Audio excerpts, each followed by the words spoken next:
repente meteste nunha historia, non sabes o que vai salir, pero por estes momentos que nos regalan os escritores xa vale a pena meterse en este tipo de aventuras. Bueno, vou a agradecer porque pouco teño que falar, porque os que non valemos para contar historias a través das palabras, contamos con imaxes. Entón, a miña historia está contada en imaxes e creo que todos podedes velas. E únicamente dar as grazas ao Concello da Estrada por apoiar esta exposición, porque se fan as fotos, os que son os fotógrafos gustanos exhibidas, e entón, se as facemos e as guardamos no ordenador, a fotografía non teñen tanta tendencia. Entón, o xeito de que se engancharan un pouco a esta idea permite abordar outro tipo de traballos e ter esperanza de que cando un traballo se fai a conciencia e intenta facerse con dignidade, eu creo que pode salir adiante. E agradecer tamén á Consellería de Medio Rural que cando lle presentei o proxecto o apoyara, e logo agradecerle a Marga porque creo que esta combinación fotografía e literatura non sería posible se non fora por ela, porque cando fixen outro proxecto que foi as marigrafías en do de Saucedo, empecé facendo fotos ao mar, e entón Marga, cando lle planteei o proxecto de facer as fotos do mar, enseguida ela me puxo de contado coa conexión literaria galega, que é unha conexión importante, e Marga creo que é unha das apasionadas da literatura galega, por eso decir o nombre de Marga xa che abre as portas de toda a literatura galega. E entonces ela foi a que me apoyou a primeira experiencia, e logo na segunda xa vi que había que tirar por aí o nome de Saucedo, non podía facer unha exposición sobre o mar e non intentar facer da terra. E por eso quería comentar, a ver se me vou acordando de algunhas cousas. Por eso a exposición arranca cos cabalos de Saucedo, que é unha das, esa palabra sempre tan dura en galego, que hai iconas, que é unha das iconas da nosa terra. Entón, servirían un pouco como introducción estes tres elementos, un pouco que é a tradición da terra, que sabedes que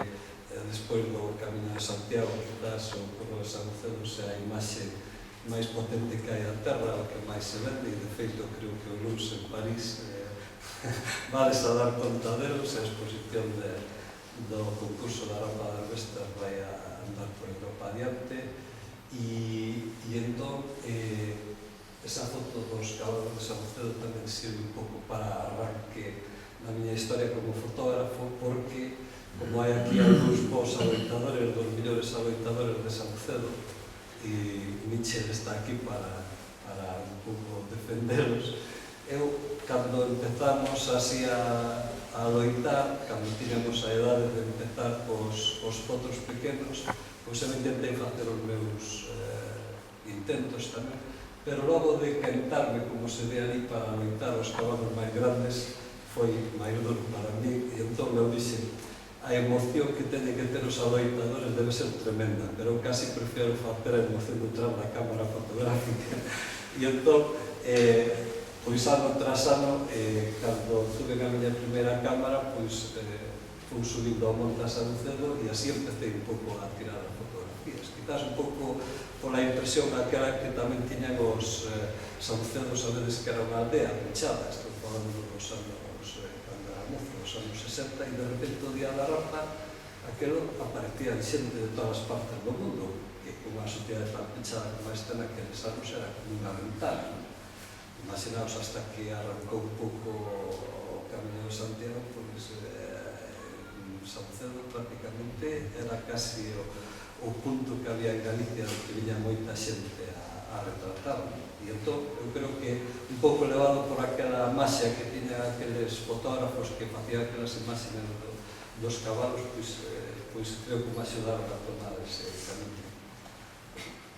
Despois, a outra foto é unha foto que representa o tempo ese crudo dos incendios. Entón, me parecía tamén que facer unha apoloxía da terra e dos traballadores, había que meter tamén ese toque de que a terra tamén ten enfermedades e ten achaques e ten accidentes, un pouco para romper toda a fotografía. Non pode ser só vanagloriarse do bonito que son as cousas, senón que tamén ten que ser un pouco crítica. E logo tamén hai un cesteiro que un pouco está a parte de todos, que quizás foi o arranque tamén, outro dos arranques para facer o traballo, porque un día pasando por Vila de Cruces topeime con este home traballando no cesto e pois a forza de facerlle ese retrato, pois isto teño que facelo con máis cousas na terra, foi tamén outro dos motivos. E logo o seguinte motivo, por falar tamén daqui da estrada, foi que nese viaxe, cando eu Porto da Galicia, cheguei e esas dúas fotos son as que un pouco corresponden ao Concello e quizás valoraría máis que nada a parte de que pode esconder cada fotografía, a boa disposición que tuvo sempre a xente a comenzar e deixarse retratar. Recordo as mozas das lamas que creo que están aí, como as lamas, non? As lamas, sí. E entón, cando cheguei ali, que non era o Concello da Estrada tan grande, que me costou moito dar con él, estaba na piques de marchar, e me acordo que tuve que ali insistirle para poder facerle o retrato, e realmente é unha pasada a paciencia e a boa disposición que sempre tuvo toda a xente a colaborar. E entón, tanto a nivel literario como a nivel dos modelos, das persoas que tuveron que servir de modelos, pois non encontrei máis que boa disposición. E entón é unha maravilla perderse por o interior de Galicia e conocer todo este tipo de personas que están un pouco apostando pola esperanza. E entón esta exposición pretende un pouco ser un canto á esperanza no sentido de que non podemos perder, como digo, na presentación os alicerces da terra. Hai que estamos todos marchando un pouco para vidas porque é unha situación máis cómoda e tal, pero diante do panorama que se fai agora, eu creo que hai que intentar rescatar un pouco os traballos da terra, quizás con maiores posibilidades, pero eu creo que esta xente toda que sale no traballo, o que intento un pouco valorar é a dignidade con que están facendo os seus traballos e un pouco a forza que teñen para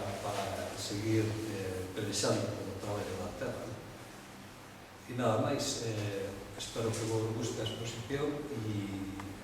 agradecervos a todos a vosa presencia aquí. Gracias.